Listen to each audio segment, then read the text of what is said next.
पास था तो मैंने उसे चिपका दिया। तो देखे तो ऑक्सीजन ठीक है, शुगर की कमी होगा। अभी रात को 1:30 बजे शुगर कैसे देखूँ, वो शुगर का मशीन मेरे पास नहीं है। तो गुरु नानक कॉलोनी में रहते हैं रमेश भाई। रात को 2:30 बजे इतना बड़ा डांगा लिया हाथ में, इतना बहुत है गुरु नानक कॉलोनी में, इतना कुत्ता जैसे काट के खा लेगा। और मेरा था सफेद कपड़े और हाथ में डांडा लेके गया गुरु नानक कॉलोनी में। चारों तरफ कुत्ता मुझे घेर लिया। तो सफेद कपड़ा था, रात को 2:30 बजे का था। अब बताओ, वो तो कोई सोचेगा। जैसे तैसे करके रमेश भाई के घर में गया, दूसरे घर में चला गया, धक्का मारा, रमेश भाई दूसरा भाई आ गया, घर भी भूल गया। अरे क्या काम है, अरे भाई ये रमेश भाई का वो वाला मकान है, ये वाला मकान दे दो, परम के मकान। फिर रमेश भाई को बोला, रमेश भाई विशाल उठा। रमेश भाई उस दिन 1:30 बजे सोए हैं, उनका मीटिंग था, दूध का प्रोग्राम होते हैं, मीटिंग था, वो 1:30 बजे सोए, उठा नहीं। फिर उसका बेटा उठ गया, भैया क्या हुआ, दीदी का बेहोश हो गया है, हो सकता है शुगर लो हो गया, मुझे ग्लूकोमीटर चाहिए, अभी दे दो उठा। फिर लेके आया, सुई लगाया, सुई लगा करके फिर देखा तो शुगर तो बराबर है, शुगर बराबर है, ऑक्सीजन बराबर है, तो बेहोश क्यों हो क्या इसका। बाबा को याद कर रहा हूँ। फिर ऐसा मारा, ऐसा से किया, आंखें थोड़ा खुला, दीदी क्या हुआ, आपने कोई गोली, नींद का गोली खाया, ऐसा क्या, नींद का गोली, हाँ हाँ, ओ नींद की गोली खा ली उसने। अच्छा, नींद की गोली खा गया तो सवेरे 5:30 बजे उठा, उठ के स्नान पानी किया, फिर मैं नाश्ता करा, नाश्ता किया। फिर हम 4-5 थे, मैं था, कमल किशोर माली था, विनोद भाई, सूरज, पता नहीं कौन कौन था। तो हम सब मिलकर फोटो खींचा, बिस्तर पर बैठ करके, दीदी आपके साथ फोटो खींचेंगे। मेरे हाथ में ऐसा हाथ रखा, हम सब मिलकर फोटो खींचा, लास्ट दिन संगम भवन का फोटो खींचा। अरे दीदी चलो आप मेरा हाथ पकड़ो, मैं पैदल कराता था आपको, सोमवाई के रूम में चलो। सोमवाई सो रहा था, सोमवाई देखो कौन आया, देखो सोमवाई देखो कौन आया, देखो कौन आया, अरे 15 दिन आ गया, दीदी चलो सोमवाई के रूम में चलो। हाँ मैं जा रहा हूँ, हाँ ठीक है, तो जल्दी आओ चलो। तो यहाँ करके उनको गाड़ी में बिठा करके और गया। उसके पहले जो घटना था, वो रात को 2 बजे बाथरूम गया था, और सवेरे जो है 5 बजे उनके कपड़े जो है, हमारा सिक्योरिटी भाई है, वो कपड़े लेने जाते हैं। दीदी बोलते हैं ना, दीदी कपड़े देते हैं। तो कपड़े लेने गया, तो कपड़े ले तो दीदी का दरवाजा बंद है, आवाज नहीं आ रहा था, और बाथरूम में गड़गड़ आवाज आ रहा था। देवराज खोल रहा, क्या हुआ, दीदी का बाथरूम में आवाज आ रहा था, बाथरूम क्यों आ जाएगा, आपको मालूम नहीं पड़ा, बोले नहीं भाई। देखिए तो दीदी ऐसा पड़ी हुई है।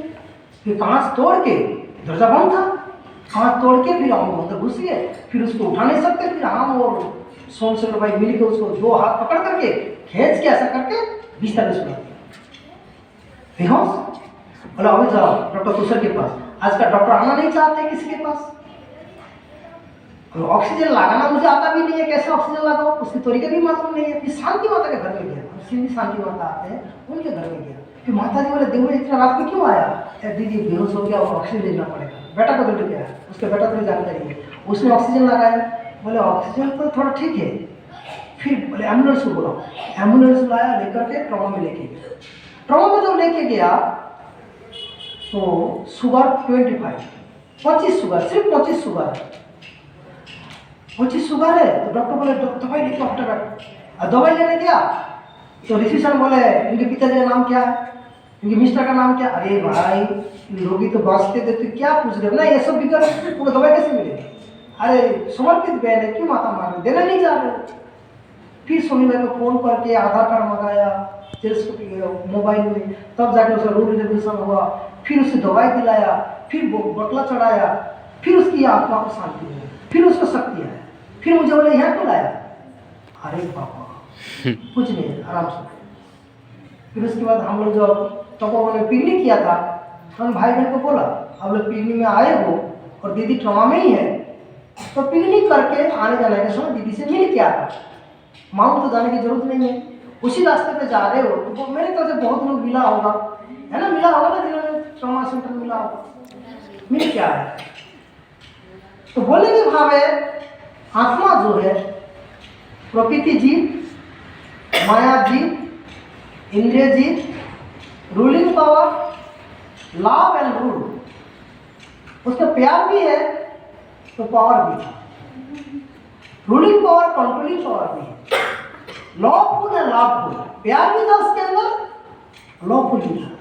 कोई मान लो कोई भोग ले रहा है, कोई प्यार से देता है, देखो ये भोग दे देना हमको, और वो देख ले, अरे वो 2 भोग क्यों दिया उसको, नहीं बिल्कुल नहीं, एक ही भोग, चलो ऐ दीदी बोले बोले। फिर जब मैंने दीदी को जाने दो, फिर आपको दो सुन ले, ऐ क्या बोला, एक ही भोग देना, 2। अब वो नीचे भी बैठेगा, अगर 2 भोग मेरे हाथ में होंगे ना, पकड़ लिया, इतने 2 भोग कैसे आ गए, तुम्हें बोल दिया था। देखो हर चीज की नोटिस करता था, इकोनॉमी होना चाहिए, हर चीज की इकोनॉमी। कोई चीज की अगर फील्ड पे थोड़ा गंदगी हो गया ना, ये देखो कितना तुम्हारा माई सफाई नहीं करते, कितनी गंदगी है, ये सफाई करा। माई को 3 टाइम क्यों खाना खिलाते हो, 1 टाइम खिलाते हो, 2 टाइम क्यों, पैसा लेते हो, हर बात में। तो बोलने की भाव है उनके अंदर डांट भी खाना पड़ता है और प्यार भी। माँ होते हैं मातृ स्वरूपा, मातृ का जो रूप है उनके अंदर था। मातृ रूप क्या होती है, कैसे एक घर को चलाना होती है, संगठन को चलाना होती है, छोटे को बड़े को सब करना। जब 97 में उस समय पार्वती के साथ रहते थे, तो हर काम, कपड़े धुलाई करना, ऊपर कपड़े सुखाना, दादी को कपड़े प्रेस करना, रोटी बनाना, सब्जी काटना, बर्तन को सुंदर करके सजा के रखना, प्रदर्शनी का सेट, ये सब जो है A to Z जो है सब करना। फिर धीरे धीरे करके दादी सब देखो ये सामान, देखो ये सामान, देखो भूख का सामान, देखो ये करो, देखो सारा जब दे दिया वो वहाँ से हट गया और सारा काम मुझे दे दिया। अभी हम तो भाई है, हमारे इतनी नॉलेज नहीं होती। धीरे धीरे करके उनके अंदर थोड़ा सांस का प्रॉब्लम हो गया। बाकी आत्मा जो है 76 उम्र में गया और अच्छी तरह से पार बजा के गया, सब काम निभा के गया, किसी को कोई तकलीफ नहीं दिया, किसी को दुख नहीं दिया, सब काम करके गया। ऐसे दीदी के प्रति हमारा श्रद्धांजलि है, स्नेहांजलि है, भावांजलि है, करुणांजलि है।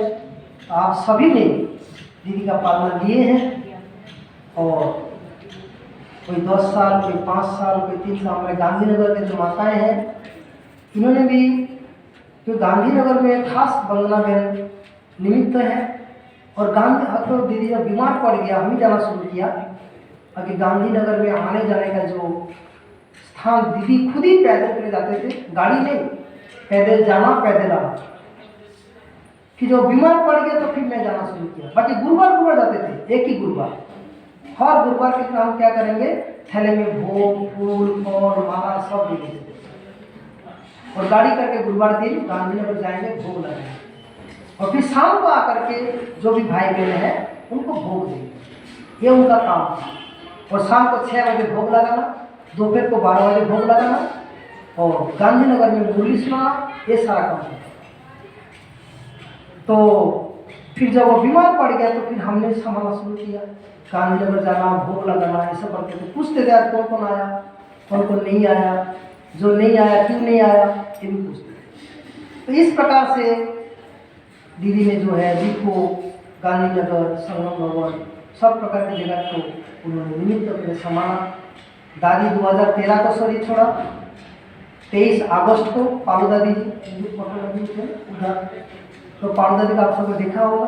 दादी ने 2013 को 23 अगस्त शुक्रवार के दिन दादी ने शरीर छोड़ा और बहन ने 2024 5 फरवरी को शरीर छोड़ा।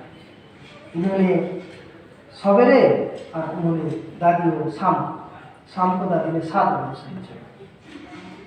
तो दादी शरीर छोड़ने के बाद लगभग 10-11 साल हो गए। सब प्रकार सेवाएं जो भी हो रहा है तो बाबा सब काम कराते जा रहे हैं।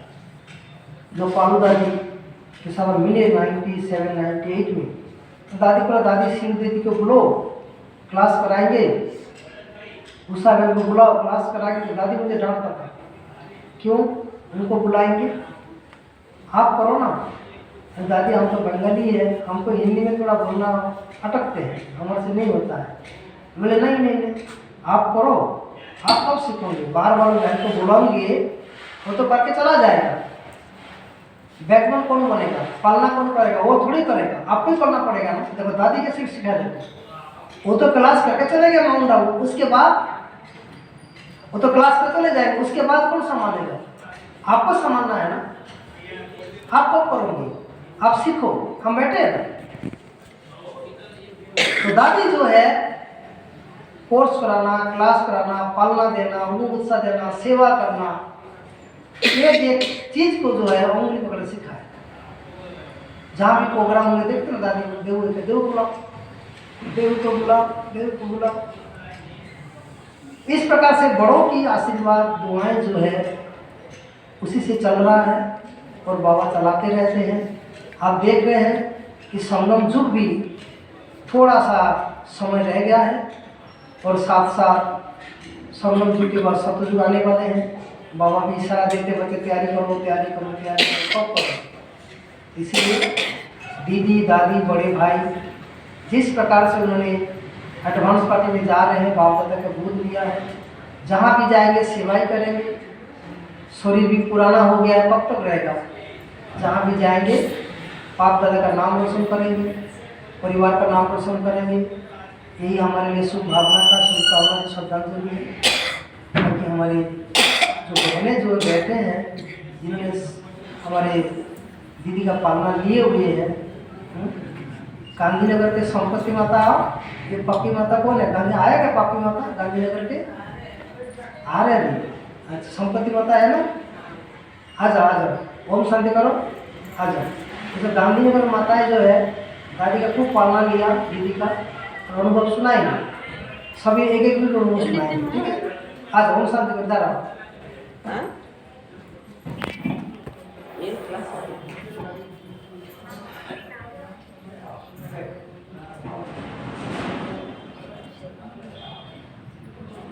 गांधीनगर के पिता पाठशाला के माता की है सब। ओम शांति। ओम शांति।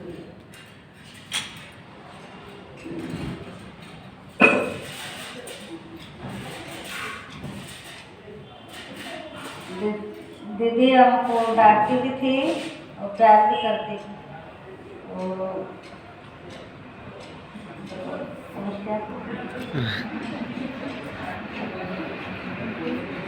कि उन्होंने मुझे बहुत पालना दी। मुझे यहाँ पर आए हुए 2.5 वर्ष हुए हैं, लेकिन शुरू में तो परिचय नहीं था।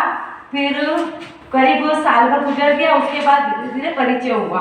फिर दीदी मुझे बुलाते अपने कमरे में और मुझे वो बहुत पालना देते थे। वो कहते थे कि ममता बहन तुमको तो है ना आगे जाना है, तो तुमको है ना इन दूसरों को मत देखो, तुम खाली बाबा को देखो। और उनके साथ में 4-5 बार माउंट आबू भी साथ में गई हूँ। और उनको ये नाचना करना पसंद नहीं था, तो बोले तुम मत नाचा करो मुझे मना करती थी नाचने के लिए, वो डांस वांस नहीं करना है तुमको। और मुझे वो बहुत ज़्यादा मतलब नियम की बहुत पक्की थी वो, तो मुझे उनका जो अनुशासन था वो बहुत ही अच्छा लगता था। वो बोलती जरूर थी मुँह पर, लेकिन मन में उनका ऐसा भाव नहीं था। और उन्होंने मुझे एक चीज़ ये भी बताई कि ममता बहन ऐसे आधा घंटा ऐसे करते जाओ तो तुम्हारा अमृत वेला भी चालू हो जाएगा, और तुमको जो भी इच्छा है तुम्हारी कि मुझे ये चाहिए तो तुम अमृत वेला ही बाबा से मांगो। और उनके कहने के मुताबिक फिर मैंने अमृत वेला भी चालू किया और धीरे धीरे फिर मुझे 4 बजे उठने की आदत भी बन गई है। तो यह सब भी दीदी के ही कहने से हुआ है। तो दीदी को मैं उन्हें एक बार श्रद्धांजलि श्रद्धा सुमन अर्पित करती हूँ। ओम शांति, ओम शांति। और मेरी दीदी जहाँ पर भी हैं वो बहुत बाबा के करीब रहेंगी, और मैं यही दुआ करती हूँ कि वो मेरी लक्ष्मी जी बने। ओम शांति। ओम शांति।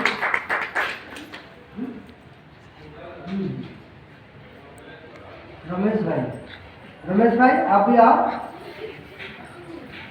उठना बैठना, एक दूसरे को बातें करना, उन्मोट करना, वो बोला था कि हम भी थोड़ा सुनाएंगे। इसका हमारा सुमित भाई तो है। आज अभी दीदी जब तक नहीं आ रहे तो दीदी थोड़ा कोई उन्होंने सुना, अभी दीदी आते ही श्रद्धांजलि होगा, दीप प्रज्वलित होगा, धूप लगेगा। अब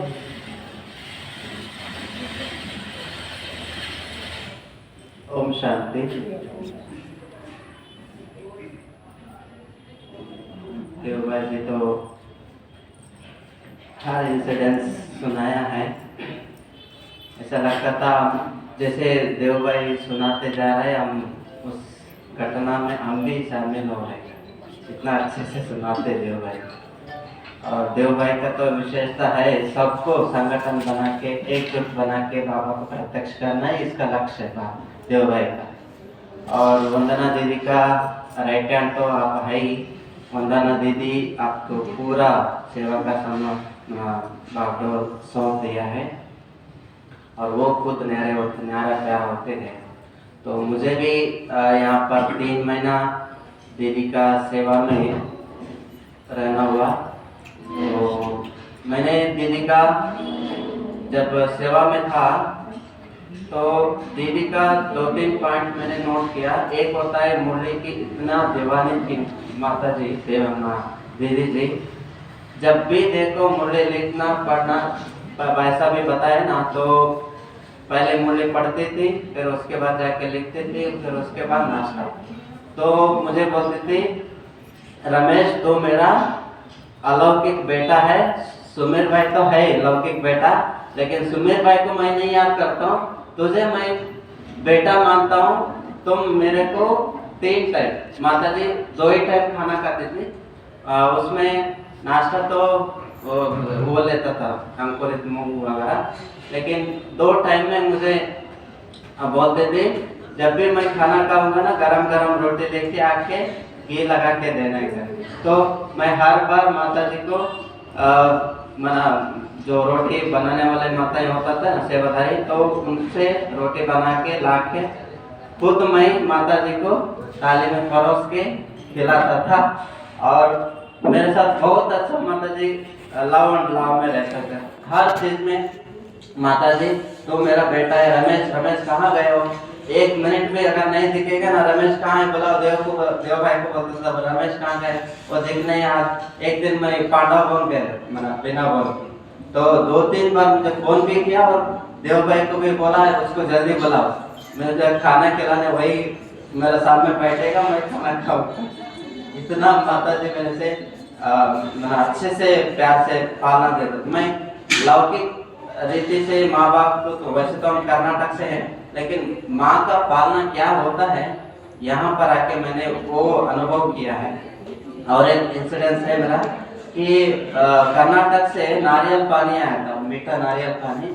तो वो नारियल पानी माता जी को दिया और उसके बाद मेरा लास्ट सेवा हुआ है। माता जी इतना वो पानी पी के बोल रहा था कितना कहाँ से ला इतना अच्छा मीठा नारियल पानी करके।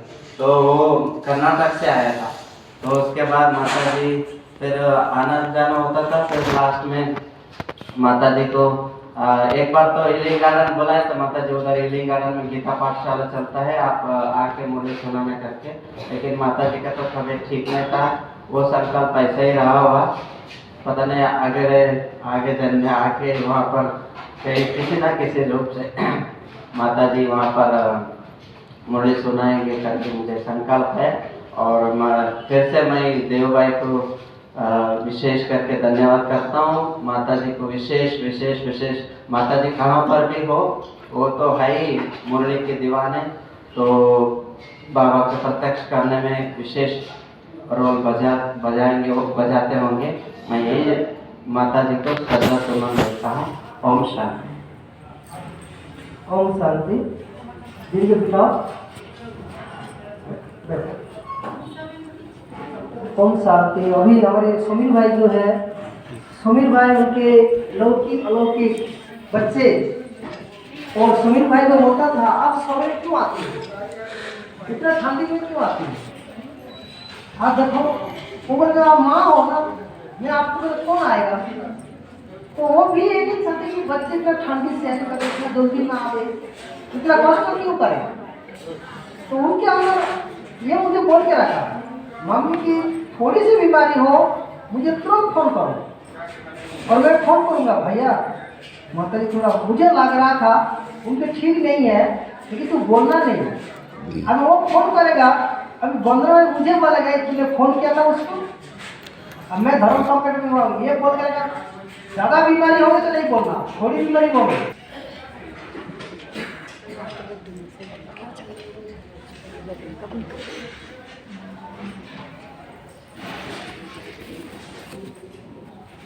ओम शांति।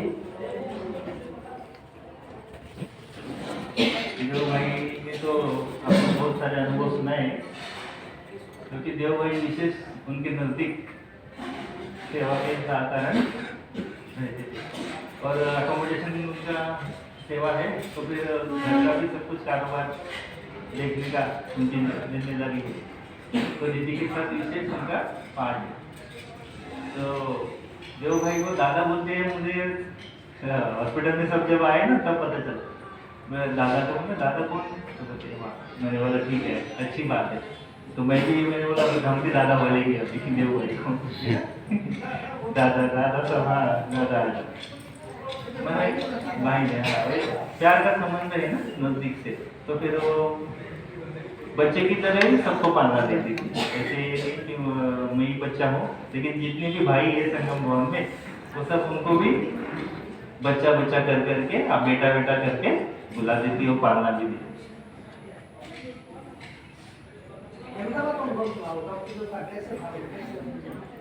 अच्छा, तो दीदी की तबीयत तो ऐसे नवंबर से थोड़ा सा ज़्यादा बीमार पड़ने लगे, क्योंकि एक बार जुलाई में बीमार पड़ गए थे, उसके बाद तो 3 मास के बाद फिर नवंबर में उनका यहीं से सांस अस्थमा का तकलीफ हुआ।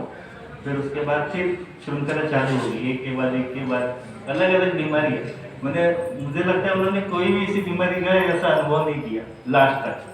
देखो लास्ट में हार्ट अटैक का भी अनुभव किया, कोमा में गए तो कोमा का भी अनुभव हुआ, तो अहमदाबाद गए थे वहाँ से डायलिसिस शुरू हुआ तो डायलिसिस का भी अनुभव, मतलब सब प्रकार के अनुभव करके आत्मा एकदम पूर्ण होकर के, संतुष्ट होकर के, तृप्त होकर के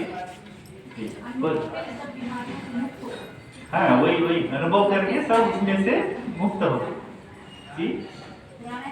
हाँ सब चीज़ों का अनुभव करके वो आत्मा मतलब हर चीज़ से ऐसी कोई बात नहीं कि जिसका अनुभव नहीं किया होगा, करके वो सबसे मुक्त होकर के फिर लास्ट में वो सब आईसीयू में रह करके हाँ फिर भी हंसमुख। इतना हम लोग तो इतना नहीं सहन करते, सच में बताओ तो आप आईसीयू में जा करके देखेंगे ना, वहाँ की ट्रीटमेंट, वहाँ का सब कुछ जो भी होता है प्रोसेस आप देख लीजिए। वो जब भी सुई होती लगाते थे तो आपको मतलब एक सुई के लिए हम कितना तड़पते, और उनको तो दिन में कितनी बार सुई लगती थी, तो फिर भी वो बाबा करके आंखें बंद करके सब सहन कर। तो अहमदाबाद में हम जब यहाँ से ग्लोबल से जाना हुआ तब उनका हीमोग्लोबिन 4 था, 4 पॉइंट पर आया था हीमोग्लोबिन, और डॉक्टर ने बोला कि यहाँ ग्लोबल में तो कंट्रोल नहीं होगा, तो आपको एम्बुलेंस में जाना पड़ेगा अहमदाबाद में, वो सर्जन का केस है। तो फिर वो आधा घंटे में मुझे बताया कि आधा घंटे के अंदर हम एम्बुलेंस तैयार कर रहे हैं, आप भी अपनी तैयारी करके आधा घंटे में आ जाओ। मैं भी सोचने लगा कि आधे घंटे में सब कुछ तैयारी करके कैसे आ जाओ। फिर भी उन्होंने बोला कि आओ, आप ज़्यादा सोचो नहीं, फिर बाकी हम सारी व्यवस्था करते हैं। आधा घंटे के अंदर सब कुछ बैग वगैरह पैक किया, क्योंकि उनका भी सामान पैक करना है, मुझे अपना भी सामान करना है। वार्ड में थे ना वो एडमिट तब, तो वहाँ का भी सब कुछ पैक किया, तो फिर मेरा भी कुछ सामान पैक करके एम्बुलेंस में गए। तो उसके साथ एक भाई था, तो उसके साथ एक ब्लड में लिया था, ब्लड की बैग, क्योंकि जरूरत पड़ेगी तो एम्बुलेंस में लगाना पड़ेगा। तो फिर वो भी वो लगा के फिर हम उस कंडीशन में अहमदाबाद गए।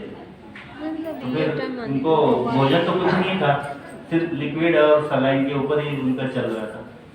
तो उन्होंने भी जहाँ वहाँ जाने के बाद डॉक्टर ने बोला कि हमको देखना पड़ेगा कि इतना ब्लीडिंग हो रहा है तो कहाँ से हो रहा है। तो उन्होंने 2 दिन तक उनको एग्जामिनेशन में रखा, कुछ खाना पीना उनका नहीं था, जैसे कि उपवास ही चल रहा था उनका नेचुरली। तो मैंने बोला ये उपवास भी उनको अंदर से हीलिंग करेगा, पावर देगा, है ना, इम्यूनिटी बढ़ जाती है, उसमें ताकत आ जाती है, जो भी अंदर का जो भी कचरा होगा विषाक्त सभी जो होता है पॉइजन सारा निकल जाएगा मतलब उनका। तो ये भी अच्छी बात है। फिर 2 दिन के बाद उनका फिर इंडोस्कोपी और कोलोनोस्कोपी करना था। तो फिर 2 दिन के बाद डॉक्टर वो आए जिनके अंदर वो डॉक्टर का नाम रश्मि। अभी नाम रश्मि डॉक्टर है या मतलब लेडी है या फीमेल है या मेल है, कुछ समझ नहीं आता। तो मैं तो उनको बोलता था रश्मि मैडम कब आएंगे, रश्मि मैडम कब आएंगे। तो वो सब देखते थे मेरी तरफ, मतलब मैडम नहीं है सर है वो रश्मि, क्योंकि नाम ही ऐसा है तो कुछ पता नहीं चलता। तो इस हिसाब से फिर वो 2 दिन के बाद डॉक्टर आए, उन्होंने कहा कि हम अभी जा रहे हैं आईसीयू में लेके जा रहे हैं उनको कोलोनोस्कोपी करेंगे। तो कोलोनोस्कोपी किया तो उसमें कुछ नहीं निकला उनका, कोई फॉल्ट नहीं था वहाँ से, कोई ब्लड एक्टिव नहीं था। फिर उन्होंने इंडोस्कोपी किया, फिर इंडोस्कोपी में उनको एक्टिव ब्लीडिंग दिखाई दिया। फिर वहाँ से उन्होंने उसको इंजेक्शन के द्वारा क्लोज किया, बंद कर दिया और वो ब्लीडिंग सबसे उनको स्टॉप हो गया। फिर धीरे धीरे उनकी रिकवरी चालू होगी। उसके बाद फिर उनको थोड़ा लिक्विड दे करके उन्होंने उनको डाइट चालू कर दी। फिर वो अनुभव एक बहुत अच्छा लगे कि आईसीयू में हम सिर्फ जाते थे और देखते थे उनको, बाकी ज़्यादा टाइम तो उनके पास नहीं रहने को मिलता था। क्योंकि आईसीयू में मालूम है कि बाहर के आईसीयू में तो बिल्कुल ही स्ट्रिक्ट होता है, आप कुछ भी नहीं ले सकते, मोबाइल भी नहीं लेके जा सकते आपका, और ज़्यादा से ज़्यादा 5 या 10 मिनट, उसके बाद फिर आप ज़्यादा नहीं रह सकते उधर, तुरंत ही बाहर निकालते थे उनको। तो फिर हम और दिन में भी ज़्यादा टाइम नहीं जा सकते, 4 टाइम ही उनको आईसीयू में हम विजिट कर सकते हैं। उसके बाद 4 बार अगर हमारे पर दूसरे कोई आ गए हमारे गेस्ट उनको मिलने के लिए भेजा तो फिर हमारा टाइम कैंसिल होगा। वो उसमें ऐड करते थे, बोले 4 बार हो गया आपका, अभी नहीं जाने को मिलेगा, अभी दूसरे दिन। और शाम को भी 7 बजे आईसीयू क्लोज, उसके बाद आप पेशेंट को मिल नहीं सकते, और सवेरे भी 9 बजे। तो इतने टाइम में सिर्फ हम पेशेंट के साथ जा सकते हैं, मिल सकते हैं, उनको जो भी है बात कर सकते हैं। तो वहाँ के लिए कितने दिन, 10 दिन तक तो हो रहा वहाँ रहे आईसीयू में। फिर उसके बाद वार्ड में शिफ्ट हो गए, तो फिर थोड़ा आईसीयू में रह के भी उनको थोड़ा सा साइकिक हो गया था, आईसीयू साइकिक हो गया था। तो मैडम बोल रहे थे फिर इनको अभी हम बाहर निकालते हैं, आपके साथ सामंजस्य में रहेंगे, संपर्क में रहेंगे तो जल्दी ठीक हो जाएंगे। तो उसी हिसाब से उन्होंने बाहर निकाला। वार्ड में आने के बाद वो बिल्कुल ठीक हो गए, क्योंकि सबके साथ तो आईसीयू का वातावरण ही ऐसे रहता है, आवाज़ बजते रहते 24 घंटों, T T T T T T, तो मशीनें चलती रहती, तो हेडेक हो जाता है आदमी का। तो फिर वो वार्ड में आने के बाद हमारे संपर्क में रहते, फिर हम भोजन वगैरह सेंटर से लाके खिलाते थे, तो फिर उससे वो जल्दी ठीक हो गए और उनका नॉर्मल हो गया। तो फूड पास के लिए भी वहाँ की जो डाइटिशियन थी ना, वो 2 दिन हमको बहुत तंग किए कि बोले नहीं यहाँ का हम भोजन देंगे, आपको जैसा चाहिए वैसा देंगे। बोलते यहाँ का भोजन उनको अच्छा नहीं लगता है, आप हमको पास दे दो, हमारे सेंटर नज़दीक है, वहाँ से हम आएंगे। तो फिर एक दिन उसको बता दिया कि भाई इनको बिल्कुल ही खाना नहीं देते, आप फ्रूट भी लाने नहीं देते अंदर सिक्योरिटी से, तो हम कैसे इनको डीलिंग करेंगे, इनके ताकत कैसे आएंगी इनको। तो फिर उनको माना उसने। फिर दूसरे दिन से नहीं तो बोला मैंने आपके भाई साहब से बात करता हूँ जिन्होंने डॉक्टर ने इनका ऑपरेशन किया, उनसे बात करके फिर आप हमको परमिशन देना। तो नहीं, उन्होंने फिर माना, फिर परमिशन लिया, फिर हम सेंटर से भोजन लेकर के उनको खिलाया। फिर अच्छा लगा उनको, फिर जल्दी रिकवरी करके, क्योंकि ये बहुत बड़ा उनके लिए परीक्षा थी कि हीमोग्लोबिन 4 में रह करके आदमी एम्बुलेंस में जा करके फिर वहाँ से वापस आए। तो यहाँ से भी नर्सेस वगैरह बोलती थी कि इतने जल्दी कैसे आ गए, ऐसे कोई आता नहीं है जल्दी।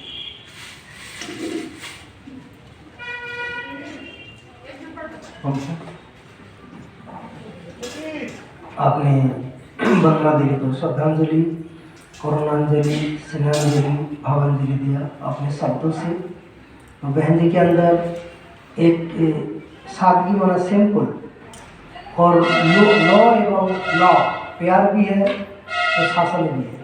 माँ जैसे होती है, मातृ स्वरूपा, उनकी स्वरूप था मातृ स्वरूपा। तो हर काम में एक्टिव, टाइम पर एक्टिव। दीदी आज प्रोग्राम है, हमने बच्चों का प्रोग्राम रखा था, यहाँ छोटे छोटे बच्चों का प्रोग्राम रखा था। अब उनके जितने 6 साल के बच्चे हैं उनका ड्राइंग का कंपटीशन था। तो उस कंपटीशन में मुख्य अतिथि के रूप में हमने पावर हाउस के जो एन साहब है धीरज शर्मा, उनको बुलाया था, और नीलू बहन को बुलाया था, इस कार्यक्रम में मुख्य वक्ता के रूप में नीलू बहन जी आई हुई थी। हम 15 मिनट बोला कि ऐसे प्रोग्राम होने वाले हैं, खूब खुश हो गया, बोला अच्छा बहुत अच्छा। तो छोटे बच्चों को उन्होंने इतना प्यार किया, अपने हाथ से टोली दिया, अपने हाथ से सौगात दिया। कम से कम 200 बच्चे आए हुए थे प्रोग्राम में, सारे लोग भीड़ लगा था। उसमें बहुत अच्छा से ड्राइंग किया था, कोई स्वच्छता के ऊपर, कोई पर्यावरण के ऊपर, कोई व्यसन मुक्ति के ऊपर, इसी हॉल में प्रोग्राम किया।